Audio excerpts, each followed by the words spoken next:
दोस्तों, कहानी शुरू करने से पहले कमेंट में नमो बुद्धाय लिखकर वीडियो को लाइक जरूर करें। तो चलिए शुरू करते हैं इस कहानी को।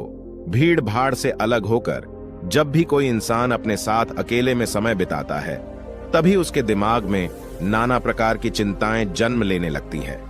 मनुष्य की प्रवृत्ति ही ऐसी है कि वो ज्यादातर समय नकारात्मक ही सोचता है।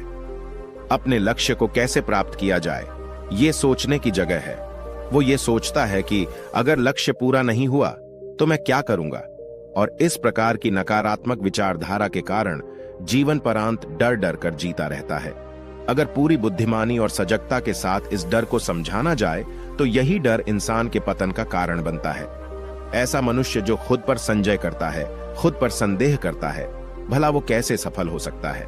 लेकिन बुद्धिमानी से अगर इस डर का उपयोग किया जाए तो यही डर उसकी सबसे बड़ी ताकत बन सकता है। काश केवल एक बार उसने खुद पर विश्वास किया होता तो उसे मालूम होता है कि उसके डर में ही उसकी ताकत का रहस्य छुपा हुआ है। यह कहकर सन्यासी चुप हो गया और चुपचाप अपने कदमों पर ध्यान लगाते हुए जंगली घास पे से आगे बढ़ने लगा।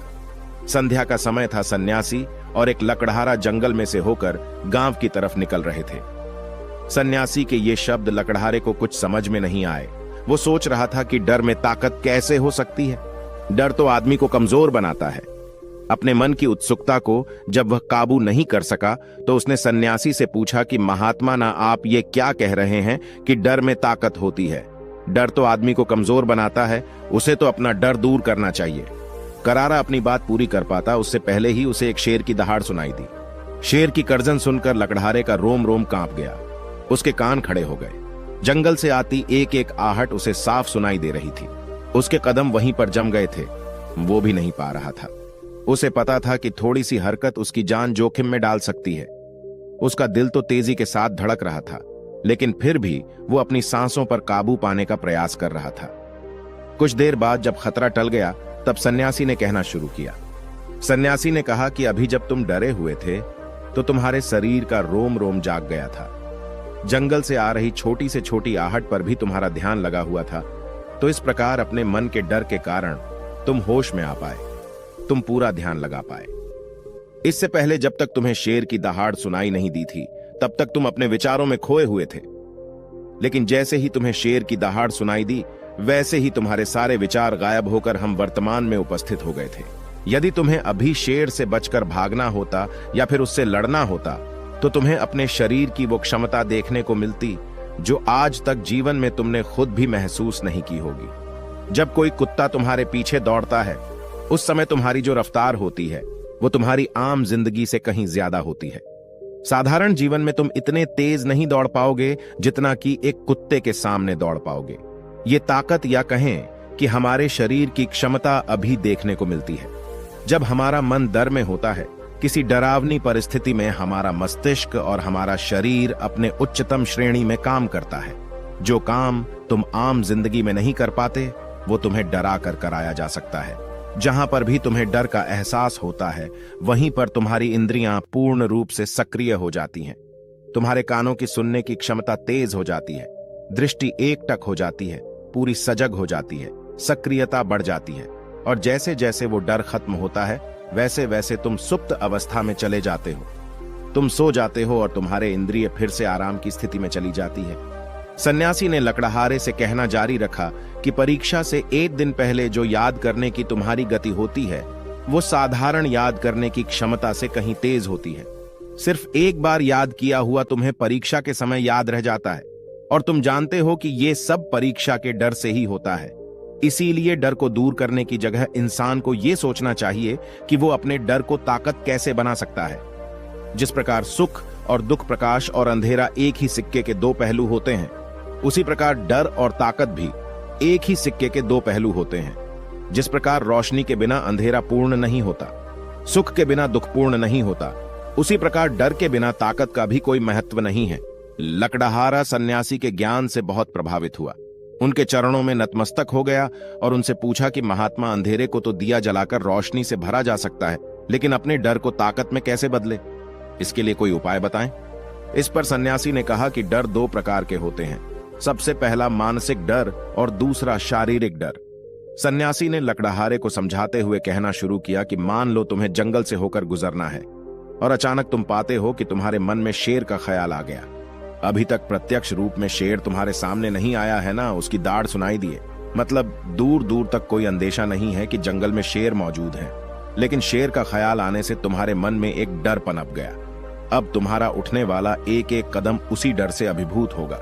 हर समय तुम्हारे मन में यही ख्याल चलेगा कि कहीं शेर ना जाए। ये शेर वर्तमान में तुम्हारे सामने नहीं है, यह तुम्हारी बहुविषयक की कल्पना है। इसी प्रकार जो मनुष्य अतीत और भविष्य की चिंताओं में डूबा रहता है वो मानसिक डर का शिकार होता चला जाता है। इसी विडंबना के कारण वो अपने जीवन में जीतने भी निर्णय लेता है। वो सारे मानसिक डर से ग्रसित होते हैं। इसीलिए ज्यादातर मनुष्य पूर्ण रूप से अपने निर्णय पर भरोसा नहीं कर पाते हैं और यही निर्णय या फिर फैसले जो आधे मन से लिए जाते हैं मनुष्य के कार्य को पूरा नहीं होने देते। लेकिन यह भी सत्य है कि मानसिक डर के कारण ही इंसान अपनी तैयारी पूरी करता है। अगर तुम्हारे मन में शेर का ख्याल नहीं आएगा तो तुम शेर से सुरक्षा के लिए कोई भी कदम नहीं उठाओगे, लेकिन अगर तुम्हें शेर का ख्याल आ गया तो तुम उससे सुरक्षा के लिए कोई ना कोई तरीका जरूर अपनाओगे। तो इसीलिए मानसिक डर बेकार नहीं होता, वो आपकी सुरक्षा को और ज्यादा मजबूत भी करता है। लेकिन समस्या तब शुरू होती है जब आप चाहकर भी कुछ नहीं कर सकते, लेकिन उसके बावजूद आप मानसिक डर झेल रहे होते हो। उदाहरण के लिए कुछ मनुष्य हमेशा ये सोचते रहते हैं कि उन्हें कोई बीमारी ना हो जाए, कहीं उनके साथ कोई दुर्घटना घट जाए, कहीं उनके साथ कोई धोखा ना कर दे। लेकिन इन सब घटनाओं पर उनका कोई जोर नहीं होता है, ये उनके हाथ में नहीं होता है। अगर दुर्घटना होनी होगी तो होगी ही, अगर बीमारी होनी होगी तो होगी ही। अच्छा खान पान और अच्छी दिनचर्या का पालन करने के बाद भी अगर कोई मनुष्य बीमार हो जाता है तो ये उसके नियंत्रण के परे की बात है। अपनी तरफ से उसने पूरी कोशिश की और यही उसका कर्तव्य था, उसमें कोई कुछ क्या कर सकता है। जो घटनाएं इंसान की पहुंच के परे होती है वो उनसे भी परेशान होता रहता है, उनसे भी उसका मन घबराता रहता है और यही मानसिक डर उसके पतन का कारण बनता है। और यही मानसिक डर अगर सही तरीके से इस्तेमाल किया जाए तो मनुष्य समझदार और अनुभवी कहलाएगा। जो इंसान ये सोचता है कि कांटे सिर्फ दर्द देने के लिए ही बने हैं, वो ये भूल जाता है कि कांटे ही फूलों की रक्षा करते हैं।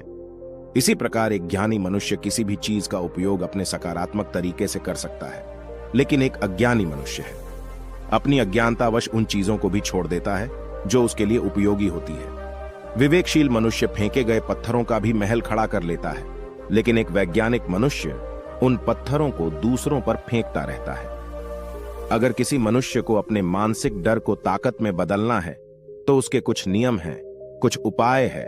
सबसे पहला उपाय अपने विचारों का निरीक्षण। अगर हम अपने जीवन में अपने विचारों का निरीक्षण करेंगे तो हम पाएंगे कि ज्यादातर विचार हमारे काल्पनिक होते हैं और इसीलिए जो डर उन विचारों के कारण पनपता है वो भी काल्पनिक होता है। ज्यादा सोचने वाले लोगों को जब सोचने के लिए कुछ नहीं मिलता तो वो निरर्थक बातों के बारे में सोचने लगते हैं और वो बेकार के विचार उसे तो परेशान करते ही हैं, साथ के साथ उसके परिजनों को, उसके सगे संबंधियों को भी परेशान करते हैं। इसीलिए ज्यादा सोचने वाले लोगों को यह समझना चाहिए कि मन में उठ रहे तमाम विचारों में से काम के विचार कौन से हैं और बेकार के विचार कौन से हैं। जो निरर्थक विचार हो उन्हें दूर करते जाओ और जो सार्थक विचार हो उनको गहराई से सोचना शुरू करो, तभी तुम्हारी समस्याओं के, तुम्हारी उलझनों के उपाय निकलेंगे। मानसिक डर को दूर करने का दूसरा उपाय है उसका सामना करना। इसका मतलब यह नहीं है कि तुम शेर के सामने जाकर खड़े हो जाओ, बल्कि इसका मतलब यह है कि पूर्ण सुरक्षा के साथ तुम जंगल में जा रहे हो। यदि जंगल में जाना बहुत आवश्यक है तो तुम शेर के डर से अपने घर पर नहीं बैठ सकते हो। इसी प्रकार मनुष्य के जीवन में बहुत सारे डर होते हैं, जैसे कि परीक्षा का डर, लक्ष्य ना पाने का डर, झूठ बोलने का डर, सच के पता लग जाने का डर, अपनों को खो देने का डर, दुर्घटना हो जाने का डर। लेकिन जैसे जैसे समय के साथ इन डरों का सामना किया जाता है वैसे वैसे ये डर जीवन से दूर होते चले जाते हैं। अगर तुम इनसे बचने का प्रयास करते हो तो ये जीवन भर तुम्हें सताते रहेंगे। ये तभी दूर हो सकते हैं जब तुम इनका सामना करो। कुछ लोगों को तो दूसरों के सामने खुलकर बात करने में भी डर लगता है। ऐसे लोगों को अनजान लोगों से बात करनी चाहिए। जितना ही वो लोगों से बात करेंगे उतना ही उनके मन का डर दूर होता जाएगा। मानसिक डर को ताकत में बदलने का तीसरा उपाय है अपने डर को स्वीकार करना। बहुत से लोग अपने जीवन में अपने डर को स्वीकार ही नहीं कर पाते। अगर आप उनसे पूछेंगे कि उन्हें किस चीज से डर लगता है तो वह साफ इनकार कर देंगे कि उन्हें किसी चीज से कोई डर नहीं लगता। लेकिन दूसरों की नजरों में ऊंचा उठने के लिए ये झूठ उन्हें बहुत महंगा पड़ता है। अगर वो अपने डर को स्वीकार करना नहीं सीखेंगे तो वो जीवन पर्यंत उस डर से मुक्त नहीं हो पाएंगे। इसीलिए समझदारी इसी में है कि अपने डर को स्वीकार कर लिया जाए। अगर आपको किसी चीज से डर लगता है तो किसी से शर्माने की या झिझकने की जरूरत नहीं है। हर मनुष्य को, हर इंसान को किसी ना किसी चीज से डर लगता ही है और आप पाएंगे कि जैसे ही आप अपने डर को स्वीकार करते हैं वैसे ही आपका डर खत्म होना शुरू हो जाता है। और जितना ही आप अपने डर को छुपाने की कोशिश करेंगे आपका डर उतना ही मजबूत होता चला जाता है। ये सारे तरीके तुम्हारे मानसिक डर को दूर कर सकते हैं, लेकिन शारीरिक डर को दूर करने के लिए तुम्हें दूसरे तरीके अपनाने होंगे। सबसे पहले यह समझो कि शारीरिक डर कौन सा होता है। मान लो तुम किसी जंगल से गुजर रहे हो और अचानक तुम्हारे सामने शेर आ जाता है। तुमने पहले नहीं सोचा था कि शेर तुम्हारे सामने आ सकता है, लेकिन जब वो तुम्हारे सामने आता है तो तुम्हारी सारी शारीरिक गतिविधि या शिथिल हो जाती है। तुम्हारी सांसें अटक जाती हैं, मस्तिष्क काम करना बंद कर देता है और तुम्हारा दिल तेजी के साथ धड़कने लगता है। तो इसीलिए जब बिन सोची बात हमारे साथ घटित होती है तो हमारा शरीर उस डर को महसूस कर पाता है और वही शारीरिक डर कहलाता है। ऐसे समय में शारीरिक डर को दूर करने के कुछ उपाय हैं, कुछ तरीके हैं। सबसे पहला उपाय तो यही है कि अपने ऊपर संयम रखें। जब किसी मनुष्य के साथ बिन सोची बात घटती है तो सबसे पहले उसका संयम टूट जाता है और संयम टूटने के साथ उसका मस्तिष्क काम करना बंद कर देता है और इसी वजह से सोचने और समझने की प्रक्रिया भी रुक जाती है, क्योंकि हमारा शरीर उसी प्रकार कार्य करेगा। इस प्रकार हमारा मस्तिष्क उसे निर्देश देगा। अगर मस्तिष्क की सोचने समझने की शक्ति खत्म हो गई तो हमारा शरीर भी शिथिल हो जाता है। तो इसीलिए अगर कठिन समय में मनुष्य अपने ऊपर संयम रखता है तो उसका मस्तिष्क सही तरीके से काम करता है और वो सही निर्णय लेकर उस परिस्थिति से तत्काल बाहर आ सकता है। यहाँ पर दूसरा उपाय समझने का ये है कि जीवन में कुछ भी घटित हो सकता है। जीवन बड़ा चमत्कारिक होता है, वो हमारी सोच के अनुरूप नहीं चलता, बल्कि उसमें कुछ भी हो सकता है और यही जीवन की खूबसूरती होती है। अगर आपको आज ही पता चल जाए कि आने वाले 10 साल तक अब क्या कर पाएंगे तो आपकी जीवन में से रुचि खत्म हो जाएगी। लेकिन अगर जीवन एक रहस्यमयी किताब की तरह बना रहेगा तो आप अपने जीवन से कभी नहीं थकेंगे। आपका जीवन आपको आश्चर्यचकित करता रहेगा।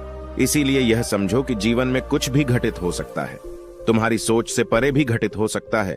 इसीलिए कुछ अनुमान मत लगा लेना। किसी सोच को लेकर सन्यासी ने अपनी बात खत्म करते हुए कहा कि इन तरीकों से तुम अपने मानसिक और शारीरिक डर को दूर कर सकते हो और आनंद से भरा हुआ जीवन जी सकते हो। तो दोस्तों, कैसी लगी ये कहानी आपको कमेंट सेक्शन में जरूर बताना, और अच्छी लगी हो तो इस चैनल को सब्सक्राइब करके नोटिफिकेशन बेल को जरूर प्रेस कर देना। तो मिलते हैं अगली कहानी में, तब तक के लिए अपना ख्याल रखें।